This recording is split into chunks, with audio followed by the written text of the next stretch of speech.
Hi guys, welcome back to Fragments of a Simple Life, where every video I make is super simple. Today I am back with something vintage from my father-in-law's collection. He passed away a little over a year ago, and my husband went through all of his belongings and found some cool vintage stuff that he thought would be good for ASMR videos, so he put it aside for me. And this Norman Rockwell favorites book is one of those things. This is large poster-sized images of Rockwell paintings, suitable for framing. So we're going to look at some famous paintings that he did, including this funny picture. And we're going to just read about the image. There's a little description that goes with each painting. So let's take a look inside. Like it said, this is a book that is big enough for framing, so the pictures will be quite large. It does give you a table of contents when you first open it, and it says that the cover image is called Before the Shot, and it's on page 104. This particular book has a copyright date of 1977, and according to this, Rockwell lived from 1894 to 1978. I won't read the introduction. Maybe one day we'll go back to it. There's no way we'll finish this book today. So if you guys are interested in me reading the introduction, just let me know in the comments and I'll go back and read it next time. But for now, I'll just maybe scoot over like that so you guys can see it. This is called No Swimming. This is from June 4th, 1921. In the image, you can see 1, 2, 3 boys obviously running away from swimming somewhere that they should not have been. You can also see the no swimming sign here, a dog here, and for some reason this kid, I noticed immediately, his foot looks like it's peeling, like the skin is coming off. So let's read a little bit about it. It says, in this famous post cover from early in Rockwell's career, 3 boys discovered that a no swimming sign means exactly what it says. Throughout Rockwell's work, but especially in his early paintings, boys, and girls too for that matter, are no better than they ought to be. Like Tom Sawyer and Huck Finn, they have a knack for getting into any kind of mischief that happens to be placed at their disposal. This example shows how Rockwell had already mastered the demands of the magazine cover format. Note how cleverly he uses black box that was then an integral part of the post's cover layout. So the square in the background is what they're talking about. The fact that the boy on the left is vanishing at the edge of the framing device helps to add emphasis to their haste. Like they had to run so fast that the image couldn't even get the kid's whole entire face. The box is like a searchlight that has caught them in its beam. If only they could escape the confines, they would. We are encouraged to feel, be able to outdistance their pursuer. That's funny. This kid was like half naked too. Okay, next one. Okay, this weird image is called Checkup. This is from September 7th, 1957. In this image, it seems like this girl here in the pretty green plaid dress is doing some kind of inspection on this girl's mouth. The books kind of make it seem like they're probably at school, and this girl on the left is not impressed. She has quite a disgusted look on her face, almost like she's asking what the heck is happening. And this girl is acting like a doctor. If you look closely, the girl who's having her mouth examined, for lack of a better word, all the way up here, You can see she actually has a tooth missing, maybe even two from the front top. I'm going to read about this picture for us, but I'm assuming that maybe that's why this little girl is looking inside of this little girl's mouth. The checkup. And says, there are few aspects of growing up that Norman Rockwell has not painted at one time or another. The prestige of losing a tooth, there you go, was something he captured convincingly in this 1957 post cover. The girl in the center of the composition may have already experienced the ecstasy that her friend is now enjoying, but the other observer off to the left is the picture of envy. So that's the emotion that I guess she's trying to portray. She cannot wait to acquire the same badge of maturity. Since a detailed setting would have done nothing to add to the effectiveness of the subject, Rockwell simply places the three figures against a neutral background. This does not mean, however, that he fails to pay attention to naturalistic details. In fact, details become all the more important in so simple a composition. His concern with naturalism can be seen by looking closely at the girl's laces. Each girl is wearing sneakers, but each pair is laced in a different way. Really, really smart. So realistic. All right. This one is called Before and After. It's from November 8th, 1958. It says, Election Day is one of those reoccurring subjects that Rockwell was called on to illustrate again and again. So that's what's happening in this. You can see the picket signs and the elect Casey, and this man is definitely exhausted. This man is looking at him kind of like, are you okay, dude? And it looks like people are standing in line maybe to vote. I'm not really sure. It says, he has given us married couples fighting over their respective candidates and citizens still unsure as to which lever to pull when they enter the voting booth. In 1958, he zeroed in on an actual politician for a change. This man, apparently a candidate for some local office, is caught in the moment of defeat. His hopes as dead as a cigar that dangles from his fingers. Oh, I didn't even notice that. He has a cigar in his hand right here. Wow, that's cool. Supporters are filing from the room, leaving the candidate alone with his thoughts. Judging from information scribbled on a pad that has fallen to the floor, his state of shock may derive not so much from the fact of defeat as from its magnitude. Rockwell has painted portraits of a number of real-life politicians, from FDR to Richard Nixon, often giving these portraits a heroic turn. This unheroic representation of an exhausted imaginary candidate, however, seems truer to Rockwell's vision of the world. Yeah, he just looked like there's nothing to smile about. And I noticed this too after they said the cigar's in his hand. If you look closely, it looks like he has a whole bunch in his pocket of his shirt, like he was preparing to celebrate but got beat instead. And down here you can definitely see the count, the final count. And this guy's name was Casey, and it looks like he got 5,784 of the votes, and then whoever he was against, I think the name might be Smith, he got 33,100 and what looks like 129 or something. Way more. He really, really lost. Ooh, this one is haunting to me.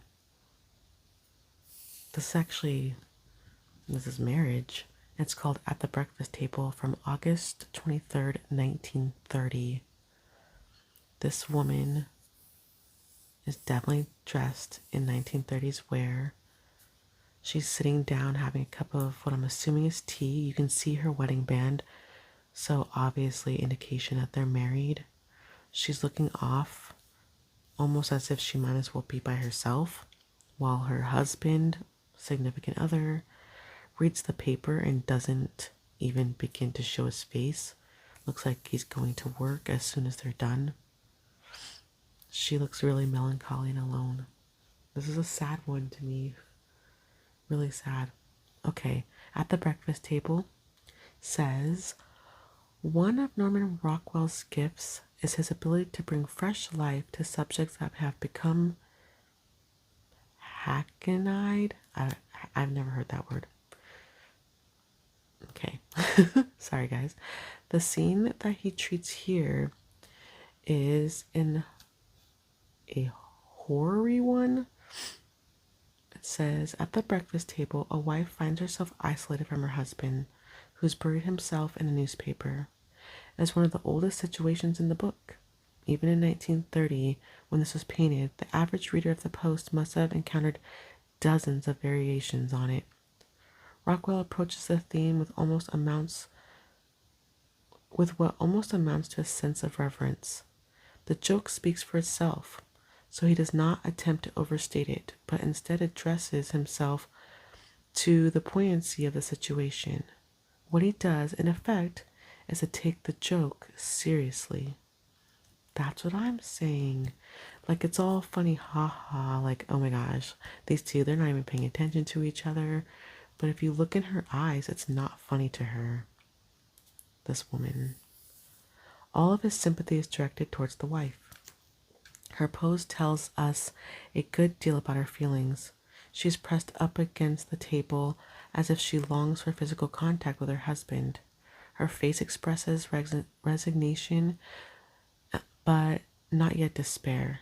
This marriage, we feel, has only recently entered this phase. Yeah, because she's not so removed from it yet that she cares. And you could tell that she is pretty young. So they probably haven't been married for that long. It is left for us to decide where this breakfast scene will lead. It is perhaps worth noting, however, that it was painted at a point in Rockwell's life when he had recently been divorced by his first wife. Aww. So maybe it's his way of honoring that he didn't pay enough attention in his own marriage, maybe. I'm just, guessing. Discovering Santa, December 29th, 1956. Okay, this is adorable. So it looks like this little boy, he's in his pajamas, possibly in a parent's bedroom. It looks like he's going through some drawers he's not supposed to be going through upstairs, because you can see the stair rail right here. And he found Santa's outfit probably in his own house, so now he's freaking out. It says, if Charles Dickens was a literary master of the Christmas story, surely Norman Rockwell holds the equivalent position among illustrators. No one has rung more variations on the theme than he has. He has given us everything from traditional Santa Claus subjects to documentary treatment of the Chicago Union Station during the Christmas rush. As his career progressed, it became more and more imperative for him to find new ways of dealing with Christmas.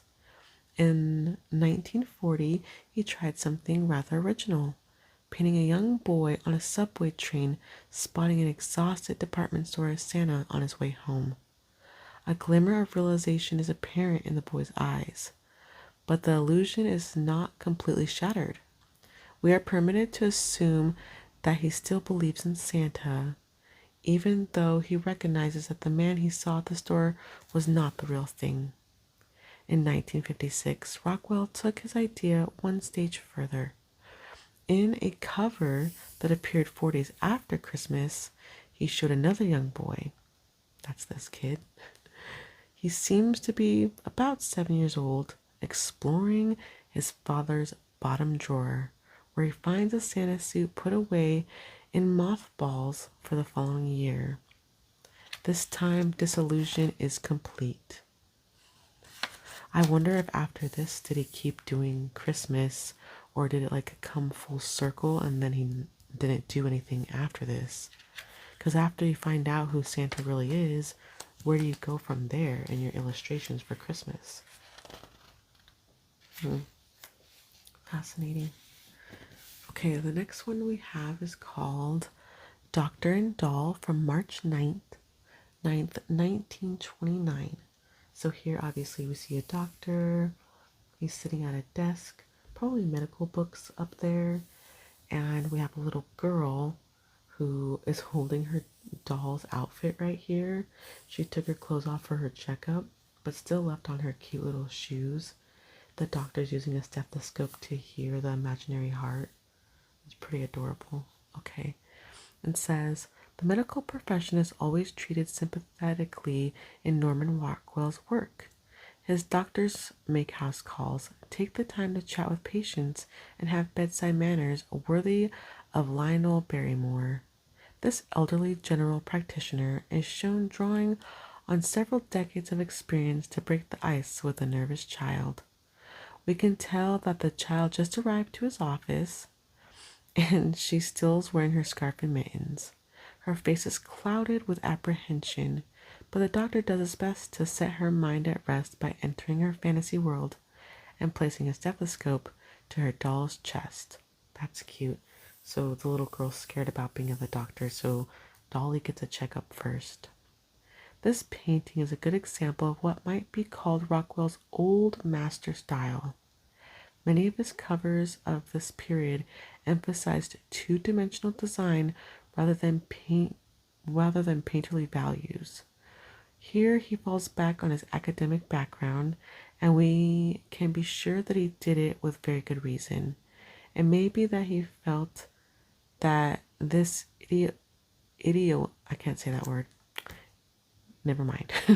would reflect the tastes and values of a doctor who presumably began his practice in the Victorian era. Oh, I guess that makes sense.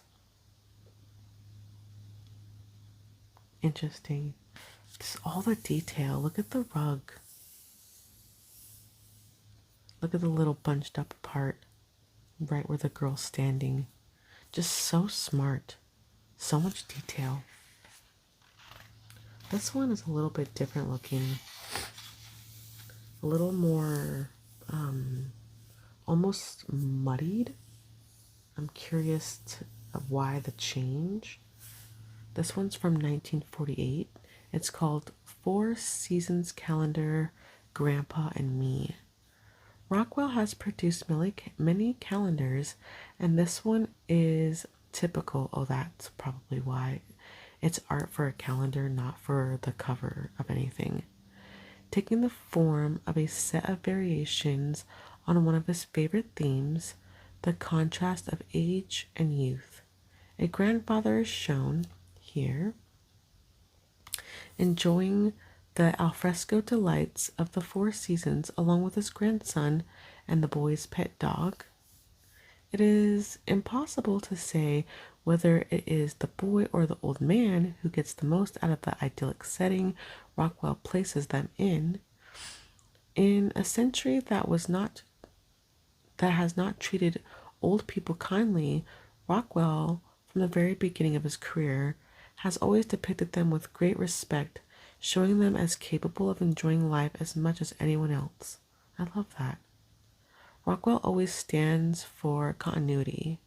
It's easy to imagine that the boys and girls who appeared in his early works are the grandparents of his later paintings, and while the artist always managed to move with the times, each successive generation is shown enjoying many of the same pleasures as those that went before. I love that. It's really simple, but I like the meaning behind it. Here's another one from the calendar, Four Seasons Calendar, Grandpa and Me. So we have the boy and the dog, and it looks like behind him, the grandpa's taking a nap. This image looks a little like richer and like deeper in color, and with the front-facing image of the boy, there's a lot more detail. It says Rockwell, the summer of 1948. It says Rockwell was born in New York City on the Upper West Side, but this is but is on record saying that he always preferred the countryside to anything that Manhattan had to offer. As a boy, he would always look forward to summer because it means that he would, for a while, be able to escape to the brick and asphalt environment that imprisoned him for the balance of the year. Summer was a time when the entire Rockwell family left the city for a long rustic vacation. With this in mind, we can assume that Rockwell had little difficulty in transporting himself back to those idyllic days when he painted this picture. The picture captures, without fuss, long, languid afternoons spent on grassy slopes, breathing in the sense of nature and dozing beneath the sky alive with butterflies. I didn't even notice there's a butterfly right there on the grandfather. Cute. Here's another one, the Four Seasons calendar. This one is for fall, so we have spring, summer, fall, 1948. It says, in this composition, Rockwell shows the boy wrapped up in youth's eternal fascination with fire. Oh, he is playing with fire. While his grandfather responds to the waning of the year by striking a philosophical pose as the geese head south. Fall, Rockwell seems to say, separates youth from age more than any other season. Interesting.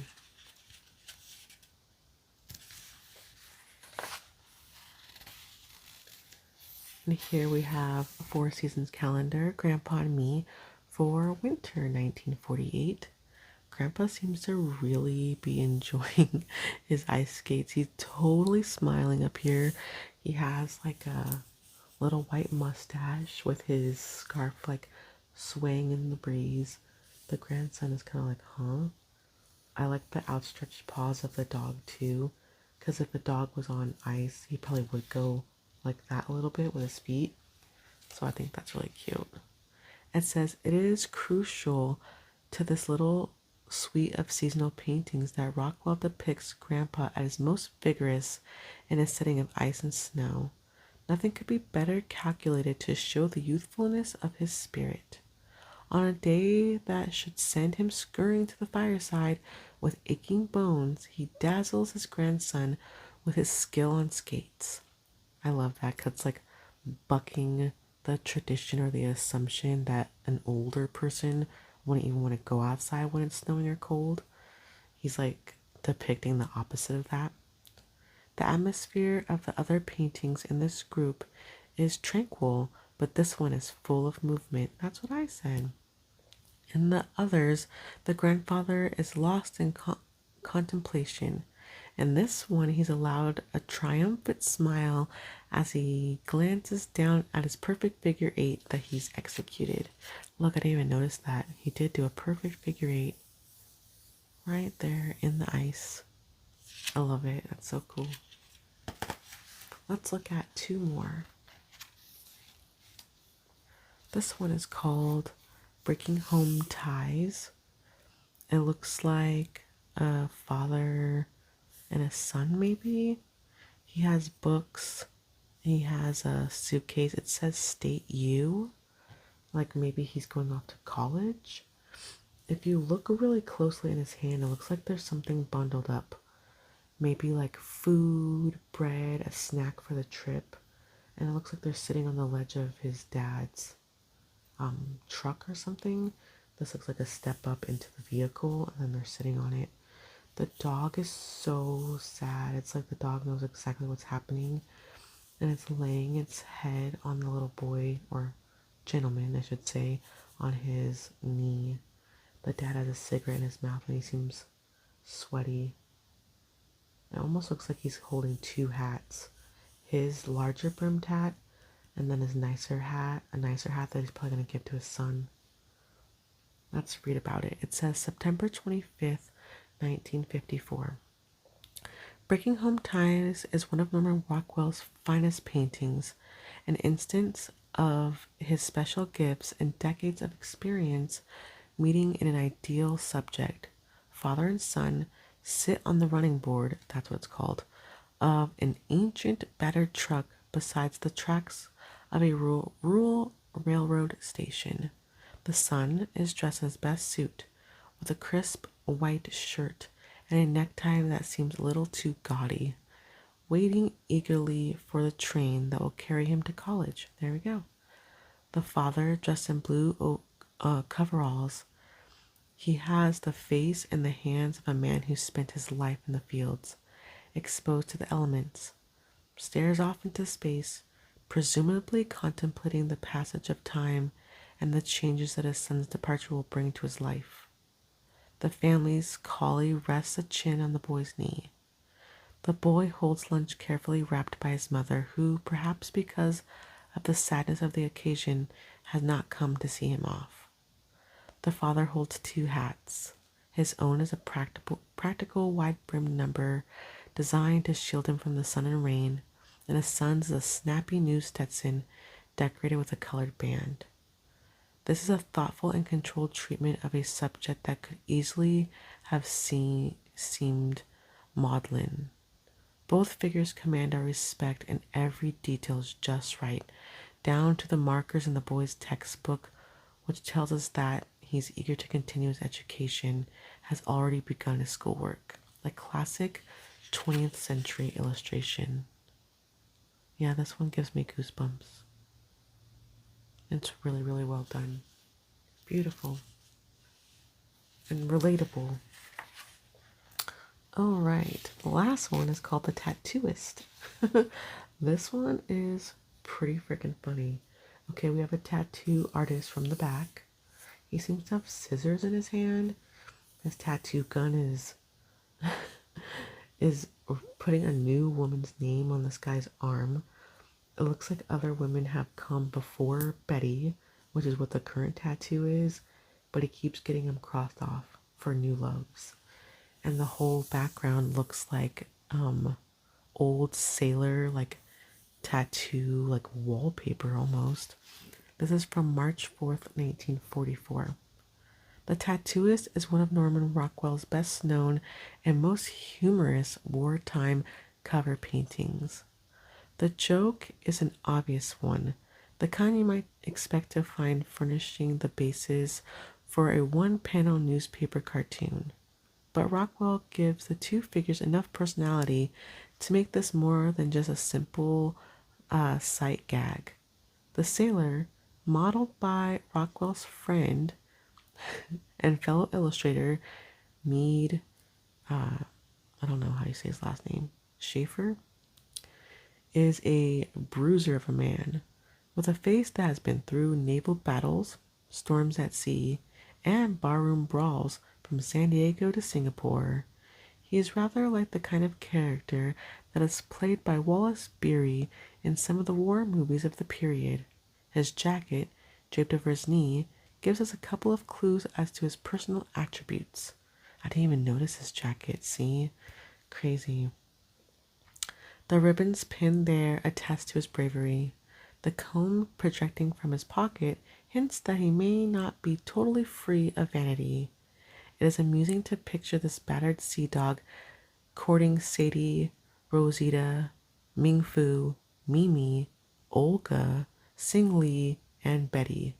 Those are all the names on his arm. Rockwell has always enjoyed portraying artists at work, and he treats the tattooist with no less respect than he would any other artist. His calling may not be an exalted one, but Rockwell shows him as a model of concentration, a craftsman proud of his skill, and busy on his living canvas. That's pretty cool. Okay, you guys, I think that will stop there. As you can see, there is a lot to get through. If you would like to see me do more of this book and you like the vintage stuff, please let me know in the comments below. I love looking at old art. This is so cool. And I mean, obviously, Norman Rockwell doesn't get too much more famous than that, or too more vintage than that. So if you want to see more, let me know in the comments. Please don't forget to like, comment, and subscribe. I appreciate every single one of you, and I will see you next time. Bye.